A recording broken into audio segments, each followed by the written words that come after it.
உங்களுடைய தங்கம், வெள்ளி, வைர நகைகளை உடனே செல் பண்ணுமா?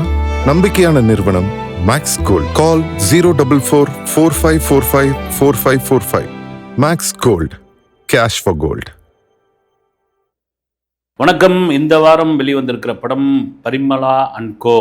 ரைட், இந்த படத்தை இப்போ தான் பார்த்துட்டு வந்தோம்.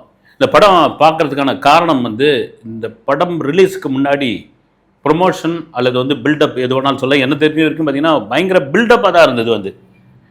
ப்ரொமோஷனாக எதுவும் தெரியறவே இல்லை. மிஸ்கின் ஊர்வசி காலில் விழுந்து நான் கதறுவேன் அப்படின்னாரு. அப்புறம் பன்னீர் சோடா குடிச்சு நாங்கள் ரூமில் அட்டகாசம் பண்ணோம். பன்னீர் சோடா அப்படின்ட்டு நீங்கள் மீனிங் புரிஞ்சுக்கணும். அப்புறம் ஜெயராம் உலகத்திலே ஆகச்சிறந்த நடிகர் அவர் அப்படின்னு. அப்புறம் நிறைய இந்த மிஸ்கின் தான் எங்கே பார்த்தாலும் பயங்கரமாக பேசிகிட்டு இருந்தார். அப்புறம் 26 வருஷத்துக்கு அப்புறம் ஜெயராமும் ஊர்வசியும் ஜோடி சேர்ந்துருக்காங்க அப்படின்னு. இதில் தமிழ்குமார் ஒரு முக்கியமான கேரக்டர் நடிச்சிருக்காரு. இது வரைக்கும் லைக்காவில் அவர் சிஓவாக இருந்தார். இதுக்கப்புறம் ஒரு மிகப்பெரிய நடிகராக மாற போகிறார் பாருங்க. இப்படிலாம் என்ன இதெல்லாம் ரைட், ஓகே. இந்த பில்டப்லாம் இந்த ப்ரொமோஷன் எதோடாலும் சொல்ல இதுவும் ஒரு காரணமாக இருந்தது. படம் முந்தா நாள்லேருந்து ஒரு மாதிரி மிக்சட் ரிவ்யூ கூட கிடையாது, பாசிட்டிவ் ரிவ்யூவாக இருந்தது. எங்கள் பரிமளான்கோ தெரியுமாங்க, பாபர் நாசத்தோட இன்னொரு வடிவங்க. அது ஒரு மலையாள படத்தோட ஃபீல். அங்கே பசங்க பாண்டியராஜோட இன்னொரு அவருடைய வெற்றி மகுடத்தில் இன்னொரு வைரக்கல்ங்க இது. இப்படியா ரைட்டு என்னடா அப்படின்ட்டு இன்னைக்கு காலையில் தேட்டருக்கு போனோம். நல்ல வெயில், காலையிலே சுறுசுறுன்னு ஆரம்பிச்சிருச்சு. தேட்டரில் கொஞ்சம் நேரம் வெயிட் பண்ணுங்க, இன்னும் ஒரு 4-5 டிக்கெட் வரட்டங்க அப்படின்ற அளவுக்கு இருக்கு. எல்லாம் காலியாக இருந்தது. Right, okay. நாம் விமர்சனம் பண்ணுறதுக்கு வந்திருக்கிறோம், அவங்க படமாக வந்திருக்காங்க. ஏன்னா அவங்களுக்கு தெரியும்ல, சும்மா ஒன்றும் இல்லை. 220 ரூபா 230 ரூபா கொடுத்து படம் பார்க்க வராங்கன்னா நியாயமான ஒரு விஷயம் இருக்குல்ல. இதெல்லாம் கூட ஒரு காரணமாக இருக்கலாம் அவங்க வந்ததுங்க. என்ன மாதிரி சரிங்க. பரிமளா அண்ட் கோ படத்தோட கதை என்ன? ஊர்வசி, ஜெயராம் அவங்களுக்கு ஒரு 2 பொண்ணுங்க, ஒரு நடுத்தரமான ஒரு குடும்பம். அந்த குடும்பம் அப்படி வாழ்ந்துட்டு இருக்காங்க. அங்கே சாண்டி ஒரு ரவுடி, போதை மருந்து கடத்தல் பண்ணுறக்கூடிய ஒரு நபர். இந்த ஊர்வசி ஜெயராமுடைய 2வது மகளை ரொம்ப டார்ச்சர் பண்ணுறாரு. லவ் ப்ரப்போஸ் பண்ணுறாரு, டார்ச்சர் பண்ணுறாரு. ஒரு கட்டம் ஃபேமிலியை ரொம்ப டார்ச்சர் பண்ணுறாரு. டார்ச்சர் பண்ணவுடனே இந்த ஃபேமிலி என்ன ஆகிடுது, இந்த நபரை போட்டு தள்ளிடலாமா அப்படின்ற அளவுக்கு அவங்களுக்கு பயங்கரமான கோபம் உண்டாயிடுது. விடக்கூடாது இந்த பையில, இந்த ரவுடி பையில என்னையா இது மாதிரி ஃபேமிலியில் பூந்து இந்த மகலம் பண்ணிகிட்டு இருக்கான், இவனை விடக்கூடாதுன்னா மறுநாள் பார்த்தா அவர் இறந்து போயிருப்பார். இறந்து போயிருந்தோடனே என்னடா அது அப்படின்ட்டு இந்த ஃபேமிலிக்குள்ளே இருக்கிற ஒருத்தருக்கு ஒரு சந்தேகம் ஆகிடும். இவங்க போட்டிருப்பாங்களா, அவங்க போட்டிருப்பாங்களா, இவர் போட்டிருப்பாரான்ட்டு. அப்போ இந்த ரவுடி சாண்டியை கொன்னது யார் அப்படின்ட்டு கண்டுபிடிக்க வர இன்ஸ்பெக்டர் மிஸ்கின். அவர் கண்டுபிடிச்சாரா இல்லையா, உண்மையாக அவர் கொலை பண்ணது யார், அவர் இயற்கை மரணமா கொலையா, இது தாங்க மீதி படம். இது எங்கேயோ கேட்ட மாதிரி இருக்குது அப்படின்னா, அப்பட்டமாக பாபநாசன்னு ஒரு படம் வந்தது பாருங்க, அதான் திருஷ்யம், அதனுடைய அப்படியே லைன் தாங்க. எனக்கு தெரிஞ்சு அந்த படத்தையே சும்மா பெரட்டி போட்டு எடுத்துருந்தா இந்த படம் பெரிய இட்டுங்க. அதே படத்தையே ஆர்டிஸ்ட் மட்டும் வேறு வேறு அதே படத்தை போட்டு எடுத்துருந்தா ரைட்டு.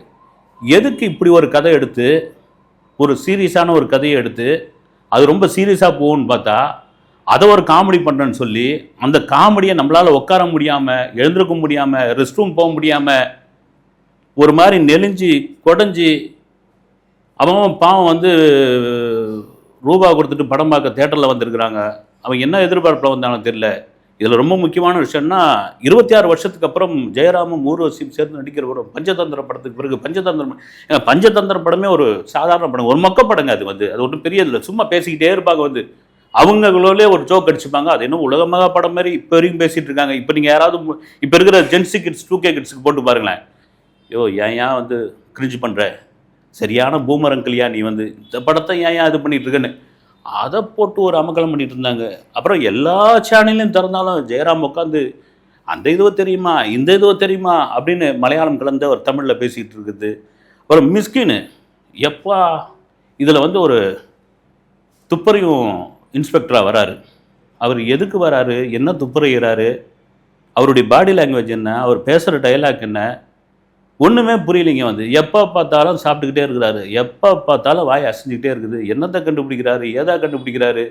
இந்த ஆடியோ லான்ச்சுக்கெலாம் வருவார் தெரியுங்களா, இப்படி கையை வச்சு தூங்குறது, இப்படி மேலே இருந்து பார்க்குறது, இப்படி கீழே பார்க்குறது, அப்புறம் டேய் நீ என்ன பெரிய மயிரா அப்படின்ட்டு யாரை வேணாலும் சொல்கிறது, தன்னை விட வயதில் 3 மடங்கு 4 மடங்கு மூத்தவராக இருந்தால் கூட வாடா போடான்னு பேசுறது, கேட்டால் வந்து அது ஒரு அந்யோன்யங்க, அது என் விருப்பங்கன்னு சொல்கிறது, இதெல்லாம் சேர்ந்து இந்த திரை வடிவத்திலேயே அப்படி இருக்கிறாரு. எரிச்சலாகிடுதுங்க ஒரு கட்டத்துக்கு அப்புறம். அது எதுக்கு அப்படின்னு வந்து ஜெயராமுடைய 2 மகள்களாக நடிக்கிறவங்க ஓரளவுக்கு பரவாயில்ல. அப்புறம் அந்த வில்லன் நிறைய பேர் சொல்லுவாங்க இல்லைங்களா, விமர்சனம் பண்ணுறவங்களா, ஒரு படத்துக்கு வில்லன் கேரக்டர் ரொம்ப ஸ்ட்ராங்காக இருக்கணும் அப்படின்னு. இந்த படத்தில் வில்லனே யாரும் தெரியல. இந்த டைரக்டர் தான் படத்தோட வில்லனா என்னன்னு புரியல. வந்து சாண்டி மாஸ்டர், அவர் ஒழுங்காக சாண்டி மாஸ்டராக டான்ஸே ஆடிட்டு போயிடலாம். இரிட்டேட்டிங்காக இருக்குது அந்த கேரக்டர். அதனால தான் பார்த்தீங்கன்னா அந்த லியோ படத்தெல்லாம் கொஞ்ச நேரம் வர மாதிரி லோகேஷ் கனகர் அதெல்லாம் வச்சுட்டு விட்டுட்டாப்புல. அது திரும்ப சொல்லும் போது இந்த படம் வந்து எந்த நோக்கத்துக்காக எடுத்த படம்னே தெரியல. எந்த நோக்கம் மீன்னா வந்து ஒரு காமெடி படம் அப்படின்னா அதில் காமெடி படமாகவே கொண்டு போயிட்டு இருக்கலாம். ரைட், ஓகே, ஒர்க் அவுட் ஆகிட்டு இருக்கோம். காமெடியிலேருந்து ஒரு சீரீஸாக மாறி ஒரு சீரீஸ் படமாகவே கொண்டு போயிருக்கலாம். காமெடி, சீரீஸு, த்ரில்லரு, அப்புறம் பார்த்தீங்கன்னா கடி ஜோக்கு, என்னென்னவோ பண்ணி ஒரு சட்டி உள்ள எல்லா சோர்த்தையும் போட்டு, தயிர் சாதம், எலுமிச்சை சாதம், புளி சாதம் எல்லாத்தையும் போட்டு ஒரு ஓட்டுவாங்கல்ல, அது மாதிரி உழட்டி அவங்க கையில் கொடுத்தப்போ, ஏன்பா ஒழுங்காக தயிர் சாதத்தையே கொடுத்துருக்கலாம், ஒழுங்காக புளி சாதத்தையே கொடுத்துருக்கலாம், சாப்பிட முடியாத அளவுக்கு இப்படி பண்ணி வச்சிருக்கு, குப்பை தொட்டில் தான் எடுத்து கொட்ட வேண்டியது நிலைமைக்கு வந்துடுச்சு அப்படின்ற அளவுக்கு வந்து ஒரு படம். இதில் என்னென்னா இன்னொரு எதிர்பார்ப்பு, இந்த படத்தோட டைரக்டர் பசங்க பாண்டியராஜ். உண்மையிலேயே அவருடைய முந்தைய படங்கள் ஒவ்வொன்றும் ஒவ்வொரு ஜானர் வந்து, ஒரு ஆக்ஷனாக இருக்கட்டும், ஒரு காமெடியாக இருக்கட்டும், ஒரு லைட்டராக இருக்கட்டும், எல்லாத்துலேயும் வந்து அவருக்கான ஒரு முத்திரையை பதிப்பார். வந்து இந்த படத்தை பார்க்கும்போது இவர் தான் டைரக்ட் பண்ணாரா, இல்லை அசிஸ்டன்ட்களை விட்டு டைரக்ட் பண்ண வச்சாரா, இல்லது ஏதோ நீ ஏனோ தானே அடிச்சு விடுவோங்க ரைட் அப்படின்னு லைக்கா ப்ரொடக்ஷன் வேறு சொல்கிறாங்க. லைக்கா ப்ரொடக்ஷனில் இதுதான் கடைசி படமா என்னன்னு தெரியல. இதில் உள்ள அவர் தமிழ்குமரன் படமா அப்படின்னு புரியல. வந்து தயாரிப்பாளர் அப்படின்னு போட்டிருக்காங்க. அது வேறு அவர் வேறு கான்ஸ்டபிளாக எஸ்ஐயாவாக நடிச்சிருக்காரு. அது நடிப்பே வரல சாமி, ஏன் போட்டு நீங்கள் வந்து அப்படியே நிற்கிறீங்க, ஏதோ டைலாக் பேசுகிறீங்க. இப்போ தயாரிப்பாளர் சங்கத்துடைய தலைவராக வேறு இருக்கார். இது மாதிரிலாம் படம் எடுத்துகிட்டு படம் ஓடல, ஆடியன்ஸ் வரல, நடிகர் சம்பளம் ஏற்றிட்டாங்க, ஹீரோக்கள் சம்பளம் அதிகமாகி போச்சு, நாங்களாம் என்ன பண்ணுவோம், தயாரிப்பாளர்கள் தலையில் துண்டை போட்டு மறுத்தா அப்படின்னா, நல்ல படம் எடுங்களேன். நீங்கள் எத்தனை படம் பார்த்துருப்பீங்க, எத்தனை படத்தை வந்து நீங்கள் பார்த்துருப்பீங்க, எத்தனை படத்துக்கு ப்ரொடக்ஷனில் வந்துருப்பீங்க, எத்தனை படத்துக்கு கதை கேட்டிருப்பீங்க. எங்க எத்தனையோ கதையை வச்சுக்கிட்டு நல்ல நல்ல டைரக்டர் வாய்ப்புகள் இல்லாமல் அலைஞ்சிக்கிட்டு இருக்காங்க. வந்து அவங்ககிட்டலாம் இதே ஜானரில், ஒரு காமெடி ஜானரில், ஒரு த்ரில்லரா ஒரு கதை ஒன்று கொடுங்க தம்பி, இவரே தான் பசங்க பாண்டியராஜ் வச்சு டைரக்ட் பண்ணிக்கிறோம். ஆனால் இவங்க யாருக்குமே அந்த இதுவே கிடையாதுங்க. கதை, திரைக்கதை, வசனம், இயக்கம், லைட்மேன், பிஆர்ஓ, தயாரிப்பு நிர்வாகி எல்லாத்தையும் தான் பேரில் வரணும்னு பார்த்துக்கிறாங்க. அதெல்லாம் தாண்டி இந்த படம் எதை நோக்கி போகுதுன்னே ஒரு கட்டத்துக்கு அப்புறம் தெரியாமல், ஒரு கட்டத்துக்கு அப்புறம் இரிட்டேட்டிங் ஆகுதுங்க. போதுங்க முடிச்சிருங்கன்னு. இல்லை வேறு அந்த ஹவுஸ் ஓனராக ஒரு காமெடி நடிகர் நடிச்சிருப்பார். ஏன்னா ஒரு பேரை சொல்ல விரும்பலை நான். வந்து அப்புறம் என்கிட்ட சண்டைக்கு வருவார். அவர் காமெடி பண்ணுறாரா, சீரியஸாக பண்ணுறாரா, ஒரு இடத்துல கூட சிரிப்பும் வரல, தியேட்டரே உட்காந்து கிடக்குது.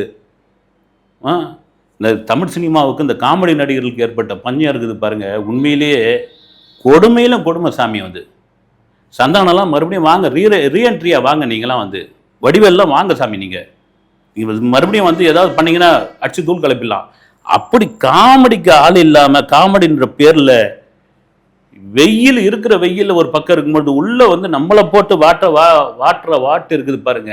ஐயோ, இப்படியாப்பட்ட ஒரு படம். இதுக்கு என்னடானா ஏகப்பட்ட பில்டப்பு, ஒரு கதை, அதுக்குள்ளே ஒரு கிளைக்கதை சொல்லலாம், அந்த கிளை கதைக்குள்ளே இன்னொரு கதை, அதுக்குள்ளே இன்னொரு கதை, அதுக்குள்ளே இன்னொரு கதைன்னா ஆடியன்ஸ் என்ன ஆவாங்க? வந்து ஆடியன்ஸ் என்ன ஆவாங்க?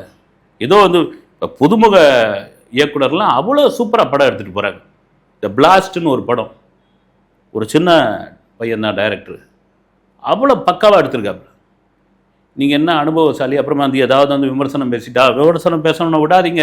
ஏன்னா நான் வந்து தேட்டரில் டிக்கெட் காசு கொடுத்து விமர்சனம் பார்த்துட்டு வந்துடுறேன். அதனால் வந்து எனக்கு அந்த உரிமை இருக்குது. என் பக்கத்தில் இருக்கிறவங்க பூரா வந்து கடுப்பாயிட்டாங்க. ஏங்க 42 டிகிரி 43 டிகிரி வெயிலில் வந்து படம் பார்க்குறாங்க, இருக்கிறதுலாம் விட்டு வந்து. அப்புறம் படம் ஓடலன்னா அப்புறம் ஓடுற படத்துக்கு நல்ல விதமாக விமர்சனம் பண்ணுறோம்ல, அதை மட்டும் ஏன் சொல்ல மாட்டேன்றீங்க? ஓடுற படத்துக்கு பிளாஸ்ட்னு ஒரு படம் இன்னைக்கு வரைக்கும் அடிச்சு தூள் கிளப்பிட்டு இருக்கு. இது மாதிரி படத்தை எடுத்துவிட்டு பில்டப் கொடுத்துட்டு ஆடியன்ஸை ஏமாத்திட்டு வாங்க அப்படின்னா, வந்த பிறகு ஆடியன்ஸுக்கு பிடிக்கல, பப்ளிக் பைட்ஸில் வந்து நல்லா வேலைன்னு சொன்னால் அது ஆடியன்ஸுக்கு பிடி, அவனை நோட் பண்ணு, அவனை வந்து கட்டுங்கட்டு, அவன் யார், அவனை பாரு அப்படின்னா அவன் வந்து துட்டு கொடுத்துட்டு படம் பார்த்துட்டு போகிறாங்க. அவன் சொல்ல தான் செய்வான். நல்ல படம் எடுத்தால் மோகன் பாராட்டுறான்ல. இதுக்கு என்னென்னா நேற்று பார்த்து இந்த ராம் சரண் படமே மேலுன்னு நினைக்கிறேன். வந்து ஒரு கட்டத்தில் நேற்று அதுதான் பார்த்தா ஒரு இதுவாக இருந்தேன்னா அதுவே பரவாயில்ல சாமின்ற அளவுக்கு ஆகிப்போச்சு. வந்து ஏன்னா இப்படியெல்லாம் படம் எடுத்துவிட்டு படம் ஓடலன்னு ஒரே குய்யோ முறைன்னு கத்தினா எங்கேருந்து ஓடும்? இந்த படத்தை எடுத்தீங்க நீங்கள், சத்தியமாக இந்த படத்தை கண்டிப்பாக குறைந்தபட்சம் ஒரு 30 முறையாவது போட்டு பார்த்துருப்பீங்க. 30 முறை போட்டு பார்த்துருப்பீங்க, ரீஎடிட் பண்ணியிருப்பீங்க, கரெக்ஷன் சொல்லியிருப்பீங்க, ரீஷூட் பண்ணியிருப்பீங்க. எனக்கு தெரிஞ்சு மேபி நடந்திருக்கலாம். ஆனால் உங்களுக்கு கொஞ்சமாவது அந்த ஆடியன்ஸ் எங்கே உட்காருவான், ஏது அவன் எப்படி தாங்குவான், அவன் கண்டுபிடிப்பானா, இதெல்லாம் ஒரு படமா அப்படின்னு உங்கள் மனசாட்சிக்கே தோணலையா? வந்து ஏன் படம் ரிலீஸுக்கு முன்னாடி இப்படி வந்து சுகர் கோட் மாதிரி வந்து இந்த படங்களை வந்து ஓவராக பில்டப் கொடுத்து ஏன் ரசிகர்களை ஏமாத்துறீங்க? ரசிகர்களோடு சேர்ந்து நானும் ஏமாந்து போனேன். வந்து விட்டுருங்க, பாவம் ரசிகர்களாக நல்ல படம் கொடுங்க, நல்லா வந்து பார்ப்பாங்க. சினிமா இண்டஸ்ட்ரி நல்லா இருக்கட்டுங்க. பேர் பரிமளா அன்கோ அவ்வளோதான். வெயிலுக்கு போய் ஏசி தேட்டரில் உட்காரணும்னு நினச்சா உட்காந்துருவாங்கன்னா திரும்பி வரும்போது வெயிலுங்க. அதனால் பார்த்துங்க. நீங்கள் அடுத்த வீடியோவில் சந்திக்கிறேன். நன்றி.